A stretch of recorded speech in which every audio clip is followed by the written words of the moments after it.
Delhi NCR में महसूस हुए भूकंप के तेज झटके। रिक्टर स्केल पर 4.3 रही तीव्रता। दहशत में घरों से बाहर निकले लोग। सुबह 5:36 पर आया भूकंप। दिल्ली के आसपास ही बताया जा रहा केंद्र और सीसीटीवी में कैद हुआ भयंकर भूकंप। दिल्ली एनसीआर में भूकंप के तेज झटके महसूस किए गए। रिक्टर स्केल पर 4.3 रही तीव्रता। दहशत में घरों से बाहर निकले लोग और सुबह 5:36 पर भूकंप आया। दिल्ली के आसपास का बताया जा रहा केंद्र और ऐसे में सीसीटीवी कैमरों में भूकंप कैद हुआ।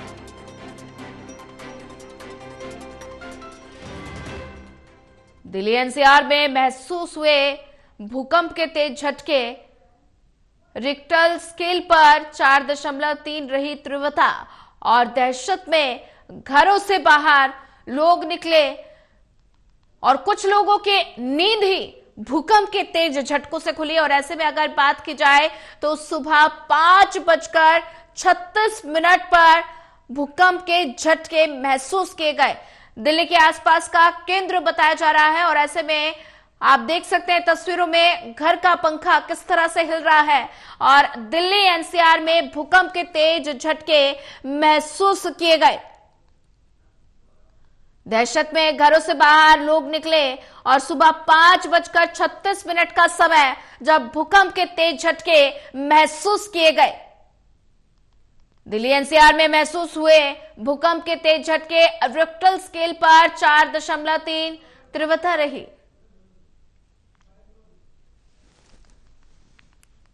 मेरा अजय कुमार नाम है। नीति खंड फर्स्ट में हाथी पार्क के पास मकान है। भूकंप आया 5:36 पे और एकदम से जैसे ट्रेन का डब्बा हिलता है इस तरीके से उसमें वाइब्रेशन हुई। मकान में पूरी छत हिल गई। क्या भूकंप आया जी? भूकंप आया जी 5:36 पे बहुत तेज गति से। कहाँ रहते आप लोग? इंदिरापुरम में। काफी डर लगा जी, पूरी बिल्डिंग बाहर आ गई। दिल्ली एनसीआर के लोग आज सुबह उस वक्त अचानक जाग गए जब बिल्डिंगें तेज तेज करके हिलने लगी, घर की खिड़कियां हिलने लगी। यानी कि सुबह के वक्त तेज भूकंप के झटके महसूस किए गए। मैं दिल्ली एनसीआर के गाजियाबाद शहर में मौजूद है। तस्वीरें आप देख सकते हैं कि किस तरह से जो लोग हैं वो अपनी बिल्डिंगों के बाहर हैं और सुरक्षा के चलते हुए सभी लोग हाई राइज जो बिल्डिंग है उनसे नीचे आ गए हैं। चूंकि भूकंप के झटके थे वो काफी तेज महसूस किए जा रहे थे। इन लोगों से बातचीत करेंगे कि आखिर किस तरह से भूकंप के झटके महसूस किए गए। आपका नाम जानना चाहेंगे? मेरा नाम रितु है। हाय गाइज, आज इतना तेज भूकंप आया था कि पूरी बिल्डिंग हिलने लगी थी। मैं तैयार हो रही थी ड्यूटी जाने के लिए तो मैं डर से इतना तेज कपाई। पंखा भी बहुत तेज हिलने लगा था और डर से भी बहुत हार गई थी। तो काफी तेज लोगों में डर और दहशत का माहौल हुआ जी। किस समय भूकंप आया, क्या जानकारी आपको? लगभग 5:36 हो रहे थे। बाहर जाने के लिए निकल रहा था तभी एकदम से पूरी बिल्डिंग विंडो हिल गई और हिलने के बाद तुरंत से पहले बच्चे शोर मचाते हुए उठ गए और जब निकले हम थोड़ी सी देर बाहर तो मेरी पूरी बिल्डिंग बाहर निकल गई सुरक्षा के देखते हुए। भूकंप इतना तेज था कि जो खिड़कियां थी, दरवाजे थे वो हिल रहे थे, पंखे हिल रहे थे। जी, सुबह क्या महसूस हुआ आपको? मेरा नाम दिनेश शर्मा है जी। मैं अपनी शॉप खोल कर खड़ा था सुबह। मैंने जो शॉप का सामान निकाला तो मेरा सामान बहुत तेज गति से हिला और मैं तुरंत बिल्डिंग से बाहर आया और मेरे सभी बिल्डिंग के लोग बाहर थे। गाजियाबाद में ये भूकंप काफी तेज तीव्रता का महसूस किया गया है। हालांकि अभी किसी के जान माल की कोई नुकसान की सूचना नहीं है। जी, क्या सूचना आपको? किस तरह? हम का बोलना जो है बताओ ना भाई। तो इसी तरह से गाजियाबाद के पूरे दिल्ली एनसीआर में तेज भूकंप के झटकों ने सुबह के वक्त लोगों को दहशत में डाल दिया। भूकंप के बाद लोग अपनी इमारत से नीचे आए और सुरक्षित खड़े हो गए। Karanveer Kashyap, Total News, Ghaziabad. Delhi NCR में महसूस हुए भूकंप के तेज झटके और रिक्टर स्केल पर 4.3 तीव्रता रही और ऐसे में दहशत में घरों से बाहर लोग निकले हैं। ज्यादा जानकारी साझा करने के लिए हमारे साथ रिया राय जुड़ चुकी है। रिया, दिल्ली एनसीआर में सुबह सुबह भूकंप के तेज झटके महसूस किए गए और दहशत में लोग जो है वो घरों से बाहर निकल गए और कुछ लोग तो ऐसे थे कि जिनकी नींद ही भूकंप के तेज झटकों से खुली। जी बिल्कुल, देखिए सोनिया, जिस तरह से आज पूरे दिल्ली एनसीआर में भूकंप के जो झटके महसूस किए गए उसके बाद से लोगों के बीच में काफ़ी ज़्यादा दहशत है, क्योंकि कई सेकंड जो है भूकंप का प्रभाव रहा, जिससे कि ना सिर्फ इमारतें हिली बल्कि इमारतों के अंदर जो लोग रहते हैं वो भी हिले और साथ ही साथ में जो सामान था वो भी नीचे गिरा। ऐसे कई सारी जो वीडियोज हैं वो सामने आ रही हैं और कुछ ऐसी फुटेज भी हैं जिनमें सीसीटीवी कैमरे में ये साफ देखा जा सकता है कि कई सेकंड तक जो इमारतें हैं वो पूरी जड़ से हिलती हुई नजर आई। यानी कि ये आप कह सकती हैं कि दिल्ली एनसीआर में कई सालों बाद एक ऐसा भूकंप नजर आया है जिससे कि दहशत में लोग चले गए और जैसे ही भूकंप आया अपने घरों से बाहर काफी सुरक्षित तरीके से खड़े होते नजर आए। हालांकि अगर हम बात करें भूकंप की, ये कब आया, तो लगभग 5:36 का वो समय था जब ये भूकंप आया और काफी तीव्रता के साथ आया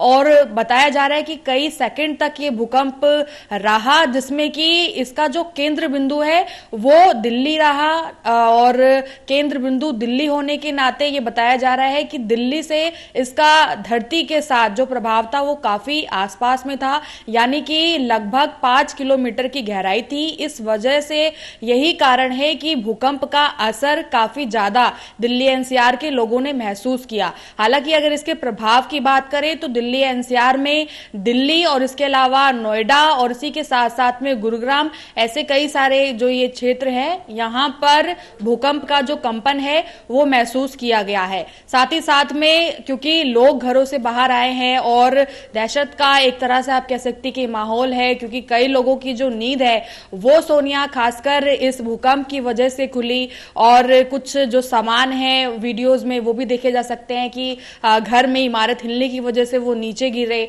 तो ऐसे में लोगों का ये कहना है कि काफी लंबे समय बाद उन्होंने इस तरह के भूकंप को महसूस किया है। जो लोग बाहर थे उनको चलते फिरते भूकंप का जो कंपन है वो महसूस हुआ। कुछ लोग काउंटर पर दुकानदारी जो अपनी सुबह के समय में खोल रहे थे उनके काउंटर्स हिले और बहुत से जो लोग दफ्तरों के लिए आप कहिए जो मॉर्निंग शिफ्ट में है वो जा रहे थे उनको भी कंपन का महसूस हुआ और जो गाड़ियां चल रही थी उस वक्त चलती गाड़ी में भी कंपन महसूस हुआ।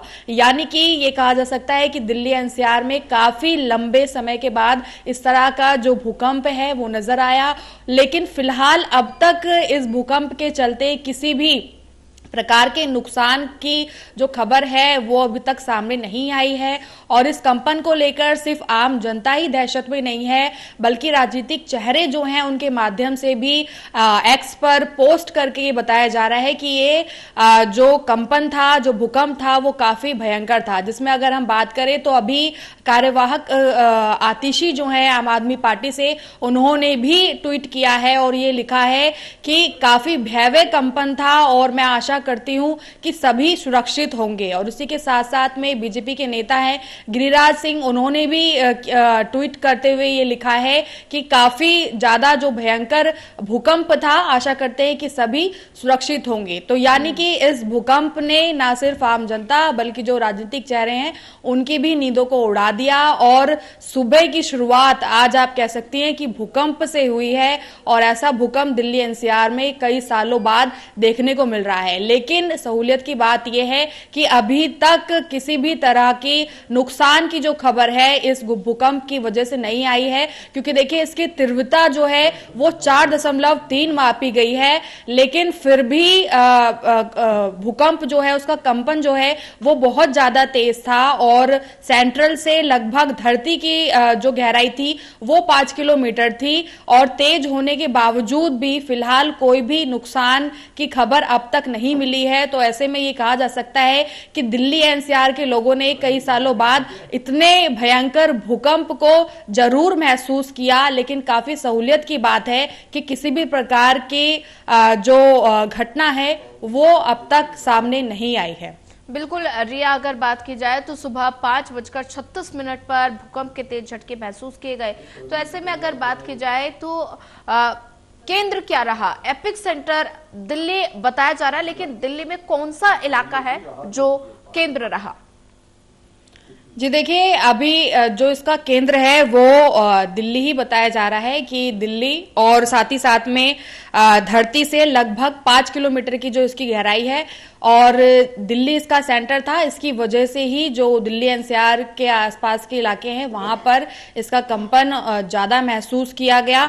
और इसके अलावा ये भी है कि भूकंप के झटके न सिर्फ दिल्ली में बल्कि नोएडा, गाजियाबाद और गुरुग्राम समेत अलग अलग इलाकों में महसूस किए गए। तो काफी भयंकर भूकंप होने के चलते फिलहाल जो लोग हैं वो काफी ज्यादा दहशत में हैं, क्योंकि कई लोगों ने बयान देते हुए ये कहा है कि इससे पहले इस तरह का जो भूकंप है वो महसूस नहीं किया गया था। और एक तरह से जैसे ही उन्होंने कंपन को महसूस किया वो अपने घरों से बाहर आ गए और सुरक्षित तरह से वो बाहर खड़े रहे।